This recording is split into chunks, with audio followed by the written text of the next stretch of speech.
권함을 받지 아니하므로 우리가 주의 뜻대로 이루어지이다고 거쳤노라. 아멘. 네, 오늘 오후 찬양 예배 오신 모든 분들을 주님의 이름으로 사랑하고 축복합니다. 이 예배를 통하여서 살아계신 하나님의 귀한 음성을 듣는 시간이 되시길 바랍니다. 감동적인 사랑 이야기를 하나 해드리면서 말씀을 시작하겠습니다. 2차 세계대전이 끝날 무렵인 1945년 6월 런던 광장에서 육군 중령 브라운은 시계탑을 보며 초조하게 누군가를 기다리고 있었습니다. 브라운은 우연한 기회에 젊은 여성 작가 주디스의 책을 읽게 되었습니다. 전쟁 속에서 그녀의 걸은 한 줄기 빛처럼 희망과 용기를 주었습니다. 그는 용기를 내어 작가에게 편지를 썼습니다.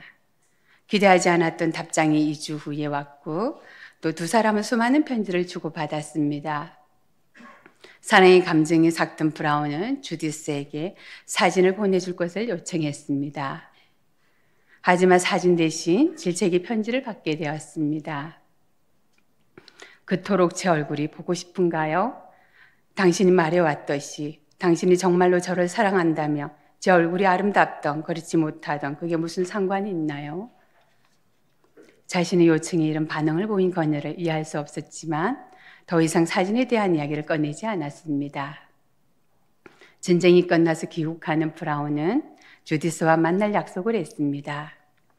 런던 전철역 1분 출구에서 제 책을 들고 서 계세요. 저는 가슴에 빨간 장미꽃을 꽂고 나갈 거예요. 하지만 제가 먼저 당신을 아는 척 하지는 않을 거예요. 당신이 먼저 저를 알아보고 만약 제가 당신의 연인으로 적당하지 않다고 생각되면 모른 척 하셔도 됩니다. 브라운은 두근거리는 마음을 진정시키며 주디스를 기다리고 있었습니다. 그때 건발의 미인이 나타났습니다. 브라운은 녹색 옷을 입은 아름다운 그녀의 모습에 넋을 잃고 그녀를 향해 다가갔습니다. 그러나 그녀는 그에게 눈길 한번 주지 않은 채 지나갔습니다. 순간 브라운은 그녀의 가슴에 장미꽃이 없다는 것을 알았습니다. 그리고 6시 멀리서 가슴에 장미꽃을 단 여인이 아주 천천히 그를 향해 다가왔습니다. 그 순간 브라운의 머릿속은 백지처럼 하얘졌습니다. 다가오는 여인은 못생기다 못해 흉측했습니다. 한쪽 다리를 잃은 그녀는 한쪽 팔만으로 지팡이를 짚고 힘겹게 걸어오고 있었습니다. 얼굴 반쪽은 심한 화상으로 일그러져 있었습니다. 짧은 순간 브라운은 심한 갈등을 느꼈습니다. 그녀가 자신을 모른 척해도 된다고 한 이유가 바로 이 때문이었군. 정말 그녀를 모른 척해야 하나? 아니야, 원망해야 할 상대는 독일군이야. 이 여인 역시 전쟁의 피해자일 뿐이고 3년 동안 난 그녀와 많은 이야기를 나누었고 그녀를 사랑했어. 이건 변할 수가 없어. 이제 와서 그녀를 모른 척하는 것은 비겁하고 함께했던 시간을 배신하는 거야. 브라운은 그녀에게 다가갔습니다. 잠깐만요. 그녀가 돌아오자 브라운은 환한 웃음을 지어 보이며 그녀의 책을 들어 올렸습니다. 제가 브라운입니다. 당신은 주디스이지요? 이렇게 만나게 되어 정말 반갑습니다. 그러자 그녀는 당황스러운 표정으로 브라운을 바라보았습니다. 아니에요. 전 주디스가 아니고 팬이에요. 저도 뭐가 뭔지 잘 모르겠어요. 조금 전에 녹색 옷을 입은 여자분에게 부탁을 받았어요. 장미꽃을 달고 이 앞을 지나가 달라는. 그리고 저에게 말을 거는 분을 식당으로 모셔오라고 하더군요. 식당에 들어서자 녹색 옷을 입었던 주디스가 환한 웃음으로 브라운을 반겨주었습니다. 브라운과 주디스의 가교 역할을 하였던 페니가 감동적인 사랑의 시라라는 제목으로 영국 타임즈지에 이야기를 게재했고 영국 전역에서 큰 화제를 불러일으켰습니다.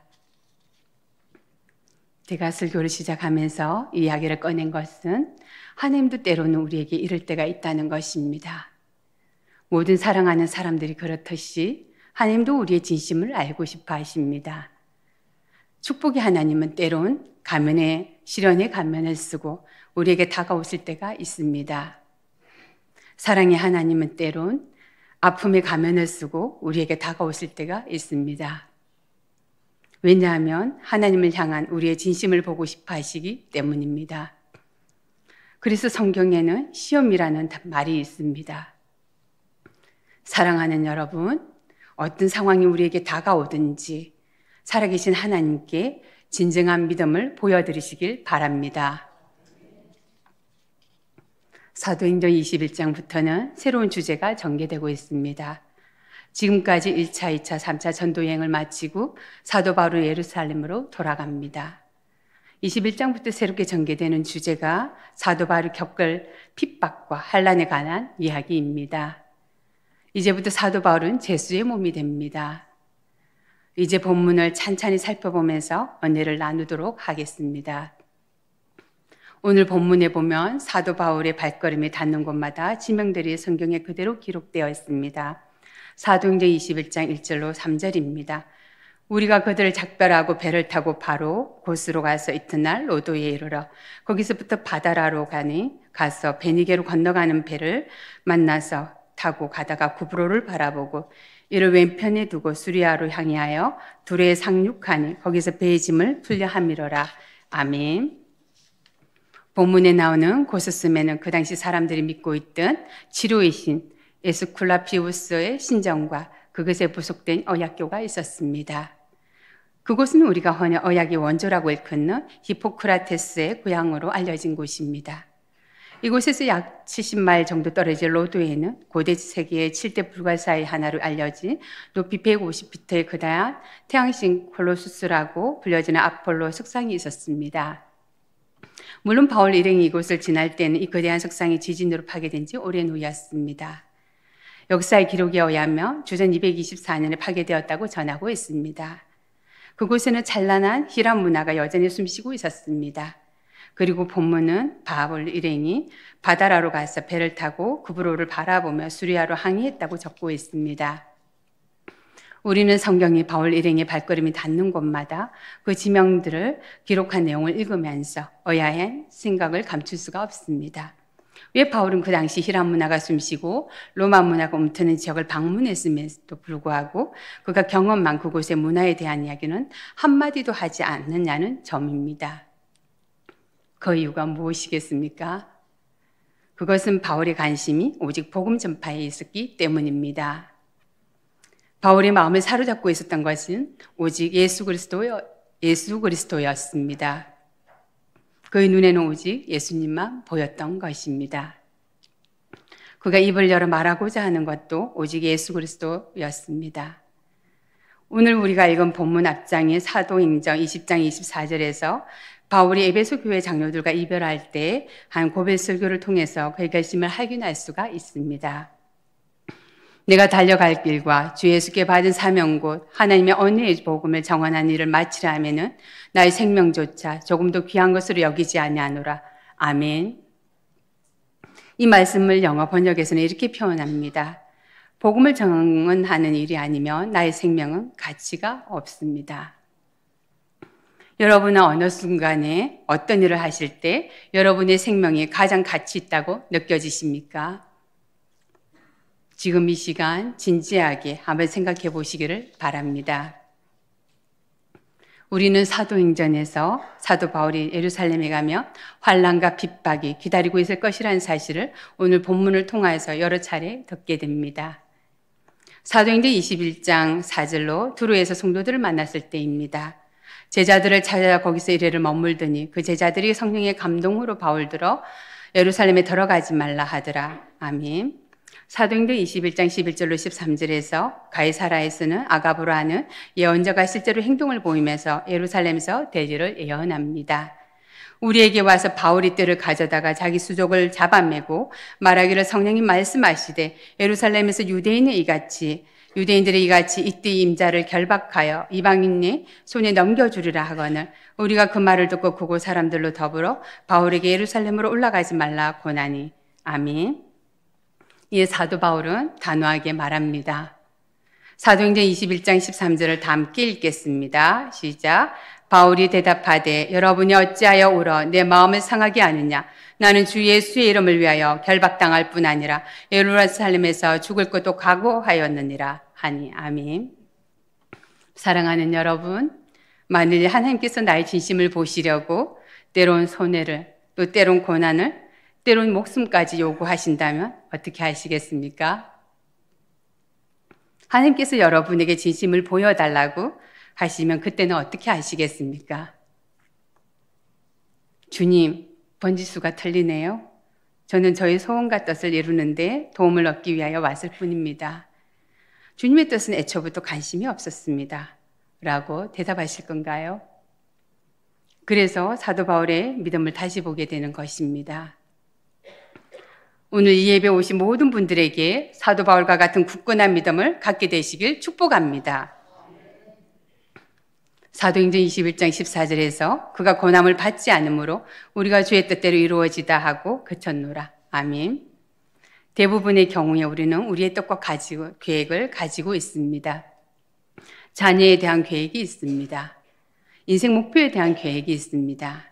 그런데 꼭 기억해야 될 것이 있습니다. 우리를 향한 하나님의 계획과 뜻이 있다는 사실입니다. 시편 139편 13절로 14절 말씀입니다. 주께서 내 내장을 지으시며 나의 모태에서 나를 만드셨나이다. 내가 주께 감사함은 나를 지으심이 심히 기묘하심이라. 아멘. 그렇습니다. 많은 아이들이 부모의 계획과 상관없이 태어날 수 있지만 하나님의 목적 없이 태어날 수는 없습니다. 하나님은 어떤 일도 우연히 하지 않으시고 절대로 실수하지 않으십니다. 따라서 우리는 우리를 향한 하나님의 뜻이 무엇인지 끊임없이 기도해야 합니다. 내 뜻과 하나님의 뜻이 서로 상충될 때는 내 뜻을 포기해야 합니다. 그리스도인이 일평생 살아가면서 배우는 것은 바로 내 뜻을 주님의 뜻에 복종시키는 일입니다. 우리가 져야 할 십자가란 바로 주님의 뜻을 따르기 위해서 나를 죽이는 고통입니다. 찬송가 425장을 작사한 폴라드에 대한 이야기를 들어보셨습니까? 폴라드 양은 아프리카에 선교사로 가는 것이 꿈에도 소원이었습니다. 그러나 그는 당뇨와 신경계통의 병으로 병상에서 지내야만 했습니다. 마음이 편하지 않았습니다. 그러다 어느 날 작은 기도 모임에서 옆에서 기도하는 한 할머니의 기도소를 듣게 되었습니다. 주님이시여, 저의 삶에 어떤 일이 일어나도 좋사오니 주님의 뜻과 섭리만이 이루어지게 하옵소서. 아멘. 이 할머니의 기도소를 듣는 순간 그의 마음이 깨어지기 시작했습니다. 그의 고집이 부서지기 시작했습니다. 그의 집념이 녹아내리기 시작했습니다. 그의 계획이 허물어지기 시작했습니다. 비록 선교사로 나가 하나님의 일을 하겠다는 것이었지만 거기에는 자기의 뜻이 온통 지배하고 있음을 발견하게 된 것입니다. 비로소 마음이 평안히 깃들기 시작하였습니다. 이때 경험을 찬송시로 적은 것이 바로 425장입니다.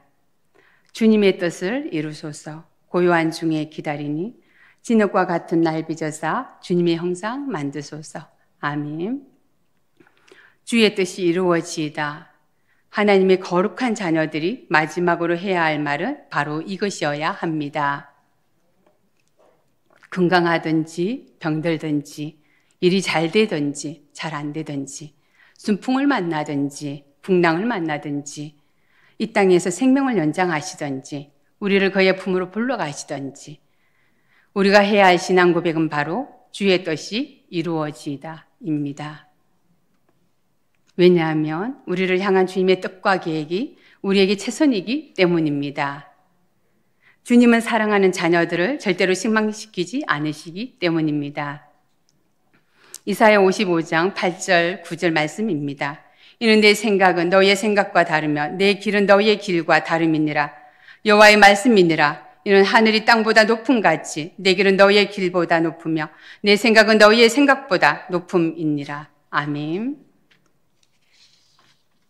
사도 바울의 마음에는 오직 복음밖에 없었습니다. 오늘 본문 사도행전 21장 13절에서 사도 바울은 나는 주 예수의 이름을 위하여 결박당할 뿐 아니라 예루살렘에서 죽을 것도 각오하였노라고 하였습니다. 초대교회 성도들은 사도 바울을 향한 하나님의 뜻이 최선임을 알고 주의 뜻이 이루어지다라고 모든 오늘을 종결지었습니다. 오늘 사도 바울의 신앙 고백을 통하여서 우리에게 주시는 말씀이 큰 도전이 되시길 축복합니다. 사랑하는 여러분, 18년 전 저희 가정은 장유대성교에서 평신도로 섬기고 있었습니다.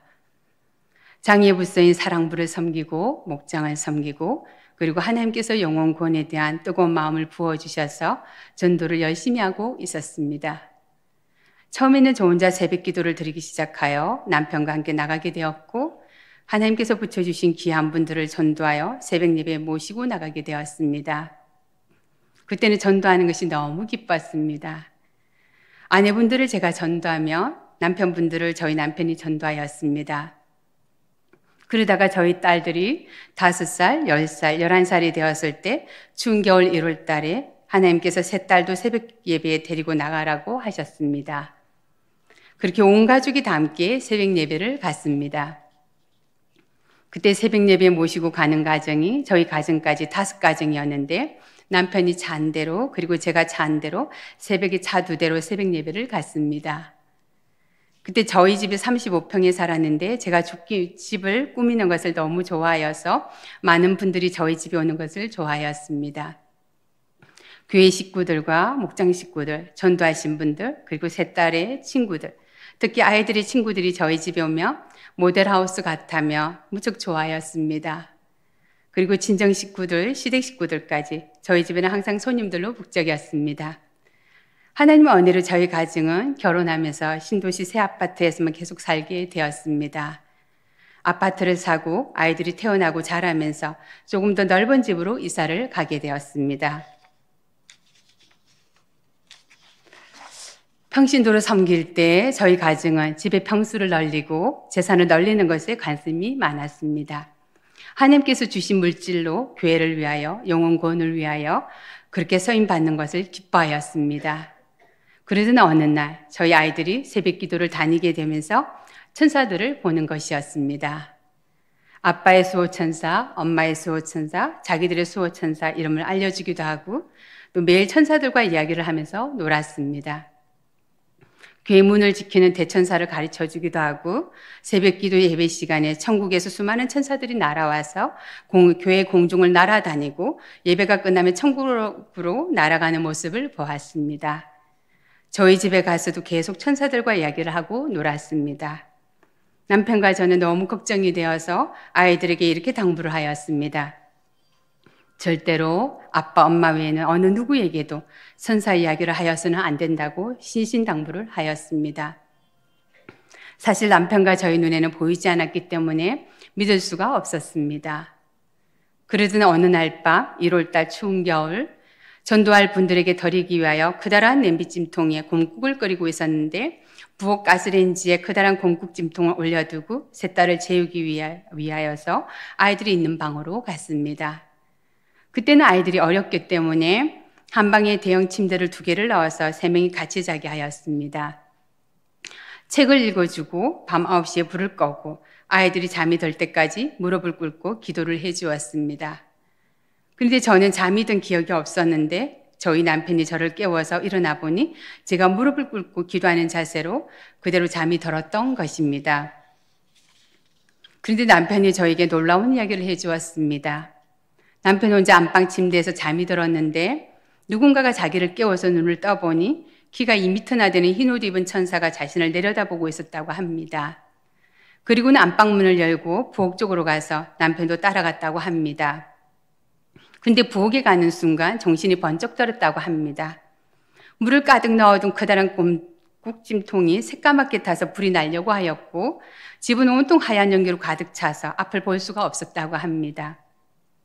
순간 너무 놀라서 얼른 가스레인지 불을 끄고 문을 다 열고 저를 깨웠다고 하였습니다. 곰국 탄 냄새는 저희 가족들이 가는 곳마다 한 달 동안 계속 따라다녔습니다. 남편도 아이들이 이야기하는 천사의 존재를 믿지 않았는데 본인이 직접 체험을 하니까 비로소 믿게 되었습니다. 그리고 저희 집에서 이제 저만 천사를 보지 못하였습니다. 금요 기도의 시간에 차를 몰고 가면서 하나님께 이렇게 기도를 드렸습니다. 하나님, 저희 집에서 아이들이 천사를 보고 남편도 천사를 보았습니다. 만약 진짜로 천사가 있다면 저에게도 보여주세요. 그렇게 기도하면서 교회 갔습니다.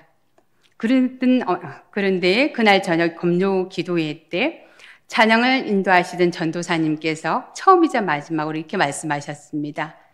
천사는 분명히 있습니다. 그리고는 자신이 체험한 천사 얘기를 해주셨습니다. 그리고 나서 담임 목사님께서 말씀을 전하셨는데 처음이자 마지막으로 이렇게 말씀하셨습니다. 여러분, 천사는 분명히 있습니다. 드디어 불이 꺼지고 기도가 시작되었습니다. 그때 저희 몸이 갑자기 빠져나가더니 저희 집으로 갔습니다.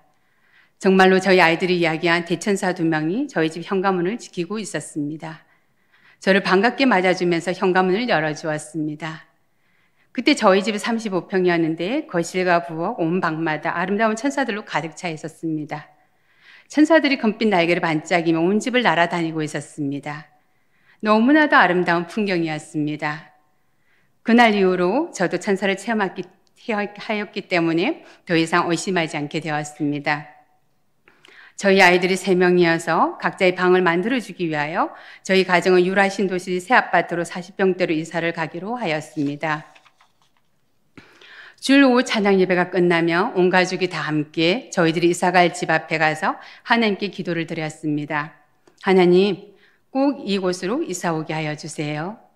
그리고 나서 공원에 가서 산책도 하고 시냇가에 물고기도 보면서 행복한 시간을 보내다 집으로 돌아갔습니다.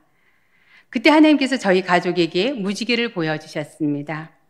이스라엘 백성들이 출애굽하여 약속의 땅에 들어가기 전 광야에서 낮에는 구름 기둥으로 밤에는 불 기둥으로 이끌어 주신 것처럼 저희 가족에게는 무지개 기둥을 보여주셨습니다.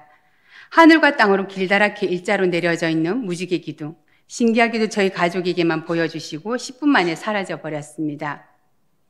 그때 저희 가족은 성령이 충만한 삶을 살고 있었습니다. 그렇게 더 넓은 집으로 이사갈 생각에 꿈이 부풀어 있던 저희 가족에게 하나님께서 전혀 뜻밖의 다른 집을 보여주셨습니다. 1년 전 아시는 분이 땅을 샀는데 제게 처음으로 보여준다고 하시면서 저를 차에 태워서 교회에서 1시간이나 떨어진 시골로 가셨습니다. 너무 멀어서 그분도 계속 길이 헷갈려서 몇 번이나 헤매다가 겨우 찾아갔습니다. 뒤에는 감나무 가수원이 있고 옆에도 감나무 가수원이 있고 앞에는 포도 가수원이 있는 곳이었습니다. 그 동네에서 제일 높은 곳에 있었고 마당이 50평 정도 되고 집은 10평 정도 되는 아주 오래된 시골집이었습니다. 그리고는 1년이 지났습니다. 까맣게 저희 기억 속에서는 잊혀졌습니다. 그래서 저희 가정이 이사갈 집을 놓고 기도할 때마다 하나님께서 이 시골집을 계속 보여주셨습니다. 처음에는 잘못 응답받았겠지 하면서 계속 기도를 드렸습니다. 그러다 어느 날 장흥동 방송에서 들려오는 한 목사님의 말씀이 저를 무릎 꿇게 하였습니다. 하나님께서 만약 아프리카로 선교사로 가라고 하시면 순종하고 가지 않으시겠습니까? 그 말씀을 듣는 순간 아, 그렇지. 하나님께서 아프리카로 선교사로 가라고 하셔도 순종하고 가야 하는데 아, 이곳은 아프리카보다는 낫지 하는 생각이 들었습니다. 그러면서 하나님께 이렇게 기도를 드렸습니다. 하나님, 만약 저희 가정이 그 시골집으로 이사 가는 것이 하나님 뜻이라면 집주인분께서 허락하시면 순종하고 가겠습니다. 며칠 뒤 집주인분을 만나고 모든 이야기를 다 드렸습니다. 그런데 그분이 하시는 말씀이 하나님께서 들어가라고 하시면 들어가세요라고 하셨습니다. 저희 가족들에게도 이야기를 하였습니다. 그때 10살 된 둘째 딸이 이렇게 이야기를 하는 것이었습니다. 그래도 아프리카보다는 낫잖아요. 그렇게 하여 저희 가족은 교회에서 1시간이나 떨어진 한림 장방리라는 곳으로 낯은 시골집으로 이사를 가게 되었습니다. 1년 만에 찾아간 시골집은 그냥 폐가였습니다. 마당에는 풀이 유치원생 키만큼 자라 있었고 집은 다 쓰러져 가고 있었으며 지붕도 언제 무너질지 걱정이 되었습니다. 돈을 주고 도배를 하고 장판도 깔고 보일러도 새로 놓았습니다. 10평 정도의 거기에 작은 방이 2개 있었고 마루가 있고 싱크대가 있고 작은 화장실이 있었습니다. 집이 너무 작았기 때문에 지금 당장 필요한 것만 들고 들어갈 수가 있었습니다. 살고 있던 집에서 사용하던 새 가구들을 모두 다 나누어 주었습니다. 처음에는 저희 가족들 모두가 성령이 충만하 있기 때문에 너무너무 재미있게 지냈습니다. 마치 시골에 있는 펜션에 놀러 온 것 같았습니다. 그러다가 2달이 지나자 저희 가족들에게 이상한 증상들이 나타나기 시작하였습니다. 이사 오기 전에는 천사를 보았는데 지금은 귀신을 보았습니다. 아이들도 남편도 귀신을 본 이야기를 하였습니다. 그리고 저희 몸은 서서히 죽어가고 있었습니다. 새벽 기도도 너무 멀어서 더 이상 갈 수가 없었습니다. 하나님께 기도를 드렸습니다. 하나님께서 집에서 새벽 기도를 드리고 온 가족이 매일 저녁 9시면 가정 예배를 드리라고 하셨습니다. 그렇게 남편과 함께 새벽 예배를 드리고 온 가족이 다 함께 밤 9시가 되면 가정 예배를 드렸습니다. 그리고 창국동 방송을 24시간 틀어놓고 남편이 출근하고 아이들이 학교에 가면 하루 종일 하나님께 엎드려 예배를 드렸습니다. 그러면서 저희 가족이 다시 천사를 보기 시작하였습니다. 이사 온 지 6개월이 지나서 알게 된 사실이 있었습니다. 우리 가족이 이사 온 집이 그 마을에서는 선임이 살고 있던 절로 알고 있었습니다.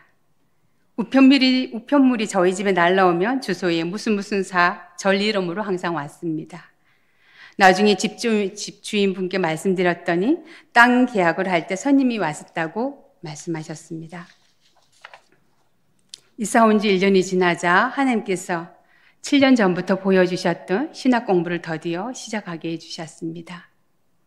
학부 시절 땅끝교회 김은숙 목사님께서 부산 장신대학교 오셔서 교회사 수업을 가르쳐 주셨습니다. 그때 외국에서 오신 선교사님들께서 우리나라에 오셔서 풍토병으로 가족도 잃고 많이 힘들어 하셨다고 하셨습니다. 그때 저는 이해가 되었습니다. 왜냐하면 저희 가족도 아파트에서 편하게 살다가 시골 폐가에 들어가 살면서 그런 체험을 하였기 때문입니다. 환경이 너무 열악하였기 때문에 무척 힘이 들었습니다. 벌레들도 너무 많았고 생쥐들도 천장에 뛰어다녔습니다. 마치 아프리카에 와 있는 것 같았습니다. 처음 여름 방학을 맞이하였을 때 커다란 뱀이 마당으로 와서 저희 집 현관으로 들어왔습니다.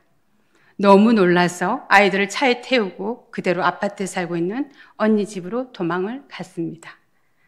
형부와 남편이 온 집을 다 찾고 뱀이 없다는 것을 확인하고 나서야 일주일 만에 다시 집으로 돌아왔습니다. 무더운 여름날 하루는 너무너무 힘이 들어서 마루에 앉아서 마당을 바라보면서 울면서 하나님께 찬양을 드리고 있었습니다. 그 순간 저희들이 살고 있는 집 바로 앞에 아주 커다란 둥근 무지개가 펼쳐졌습니다. 지금까지 제가 살아오면서 그렇게 큰 무지개는 처음으로 보았습니다. 너무도 신기하여서 방에 있는 아이들을 불렀습니다. 아이들과 저는 너무 기뻐서 마당에서 하나님께 찬양과 감사를 올려드렸습니다. 그런데 더 자세히 보려고 대문을 열고 나가려는 순간 10분 만에 흔적도 없이 사라져버렸습니다. 그 무지개를 본 이후로 큰 힘이 생겨났습니다. 살아계신 하나님께서 우리와 함께 하신다는 것을 확인하자 더 이상 힘들다는 생각이 들지 않았습니다. 기쁨이 넘쳐났습니다. 그때 개척교회에 대한 마음을 주셔서 저희 가족들은 집벽에 십자가를 그리고 시온교회라는 큰 글자를 적었습니다. 그 뒤로 마을 분들이 진짜 교회인 줄 알고 찾아오셨습니다. 평생 그곳에 살 줄 알았는데 하나님께서 2년 만에 그곳에서 이사를 나오게 해주셨습니다. 그런데 저희 가정이 한림 장박리로 이사를 들어가면서부터 남편이 하는 사업이 점점 어려워져서 이사를 나올 때는 1,000만 원 밖에 남아있지 않았습니다. 하나님께서 저희 가정을 가장 밑바닥까지 내려가게 하셨습니다. 3개로 이사를 나왔는데 결국 1,000만 원을 주고 원룸을 구하여 이사를 나왔습니다. 방 한 칸에 저희 5 식구가 살기에는 너무너무 힘이 들었습니다. 그때는 저희 아이들이 막내딸은 분성초 3학년이었고 둘째 딸은 분성중 2학년이었으며 첫째 딸은 분성중 3학년이었습니다. 학교 공부가 끝나면 아이들과 한 3기 화정도서관에서 만나서 그곳에서 밤 10시까지 문 닫을 때까지 공부를 하다가 집으로 돌아갔습니다. 중3이던 첫째 딸은 공부할 방이 없어서 화장실에서 새벽 2시까지 혼자서 공부를 하다 잠이 들었습니다. 참으로 힘든 시간이었습니다. 3개로 이사를 가면서 우리 가족은 부산 장신대학교 근처인 온세상교회로 새벽기도를 나가게 되었습니다. 학부 3학년이 되면서 하나님께서 첫 사역지를 놓고 3일 금식기도를 하게 하셨습니다. 금식기도가 끝나고 나면 처음으로 연락 오는 곳으로 가겠다고 함께 기도를 드렸습니다. 3일 금식기도가 끝나고 새벽기도를 마치고 2층 본당에서 1층으로 내려가고 있는데 담임 목사님께서 1층에서 기다리고 계셨습니다. 목사님께서 전도사님으로 섬겨달라고 부탁하셨습니다. 그렇게 첫 사역을 합동교단인 온세상교회에서 하게 되었습니다. 전원교회로 산속의 4층 건물로 아름답게 세워진 교회였습니다. 선정 건축을 많은 빚을 지고 하였기 때문에 교회 재정이 너무 어려워서 사례비를 받을 수가 없었습니다. 온 가족이 다 함께 그 교회를 섬겼습니다. 저희 시어머님께서도 매주마다 오셔서 함께 예배를 드리셨습니다. 새벽 기도를 드릴 때마다 하나님께서 저와 남편에게 꽃이 없는 강대상을 보게 하셨습니다. 그때 교회가 너무 어려워서 강대상에 꽃을 놓을 수가 없었습니다. 저희 가정도 원룸에 살고 있었고 저는 부산 장신대학교에서 학부 공부를 하고 있었고 저희 아이들도 중학생, 초등학생 모두 다 공부를 하고 있었으며 남편이 혼자 직장에 다니면서 저희 가족이 생활을 하고 있었습니다. 그런데 새벽마다 강대상을 바라보면서 마음이 너무 아파서 결국 남편과 함께 꽃집을 찾아다녔습니다.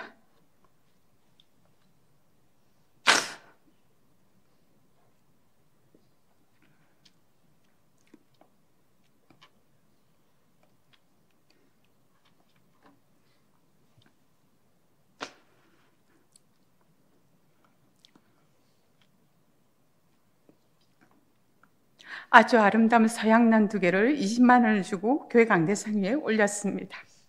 그렇게 매달 숨기게 하셨습니다. 온세상교회는 저희 가족에게는 특별한 곳입니다. 엄마인 제가 첫 사역을 이곳에서 하였고 저희 친정어머니께서 임종을 앞두고 계실 때 목사님께서 매일 병실에 찾아오셔서 천국 이야기를 들려주시고 장례식 때에는 예배도 드려주셨습니다.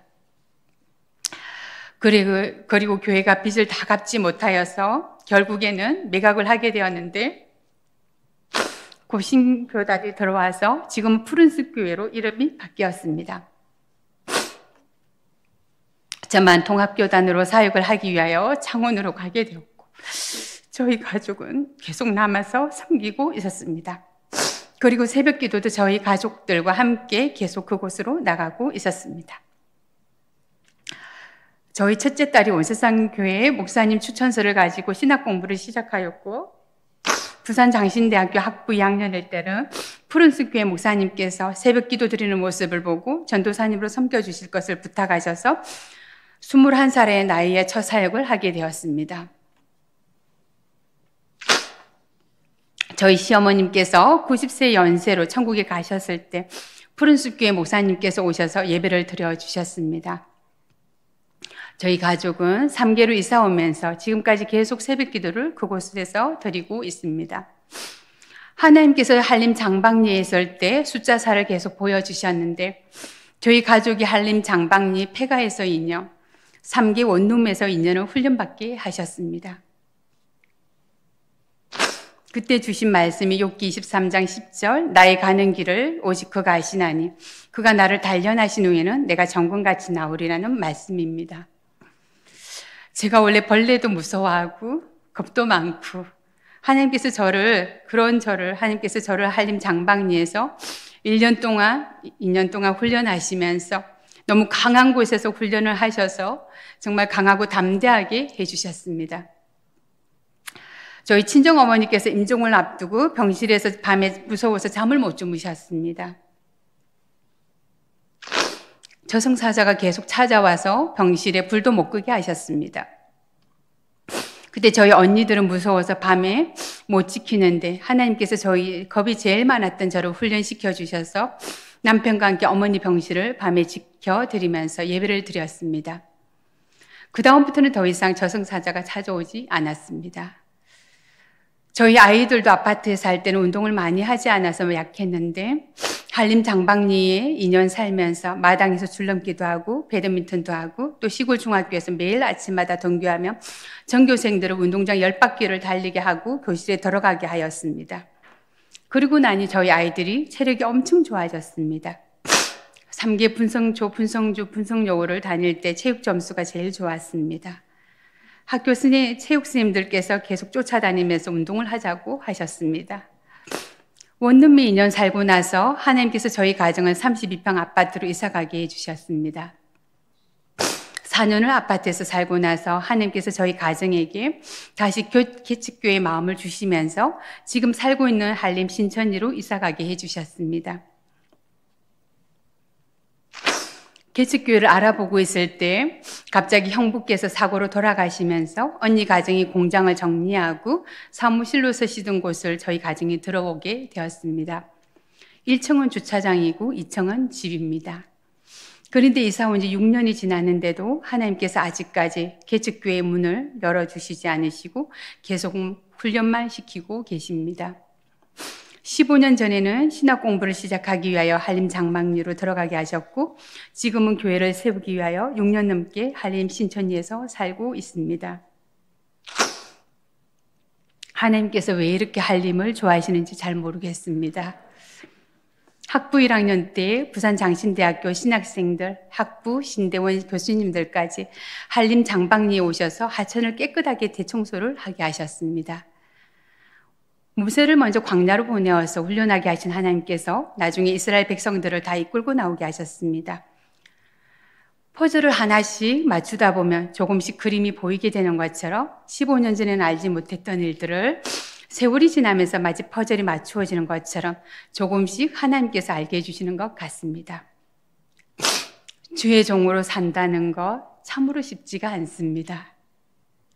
땅의 것을 보지 않고 오직 하늘의 것만 바라보아야 하기 때문입니다. 그러나 영광의 길입니다. 만약 다시 15년 전으로 돌아간다면 저는 이 길을 선택하겠습니다. 왜냐하면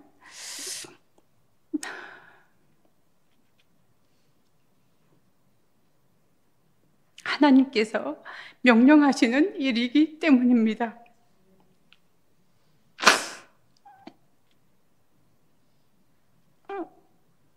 하나님께서 기뻐하시는 일이기 때문입니다. 주의 종의 길을 간다는 것 참으로 쉽지가 않습니다. 왜냐하면 물질을 완전히 내려놓아야 하기 때문입니다. 두 주인을 섬길 수가 없습니다. 하나님을 선택하든지 돈을 선택하든지 둘 중 하나는 내려놓아야 합니다. 하나님께서 주시면 먹고 안 주시면 검식기도 하고 이런 마음으로 가야 흔들림이 없습니다. 예수님께서 하나님과 재물, 만몬을 겸하여 섬기지 못한다고 말씀하셨습니다. 마태복음 6장 24절입니다. 한 사람이 두 주인을 섬기지 못할 것이니 혹 이를 미워하고 저를 사랑하거나 혹 저를 중히 여기고 저를 경히 여깁니다. 너희가 하나님과 재물을 겸하여 섬기지 못하느니라. 아멘. 십자가의 길을 묵묵히 걸어가신 예수님처럼 사도 바울도 사명의 길을 흔들림 없이 가는 모습을 보며 감동과 교훈을 받게 됩니다.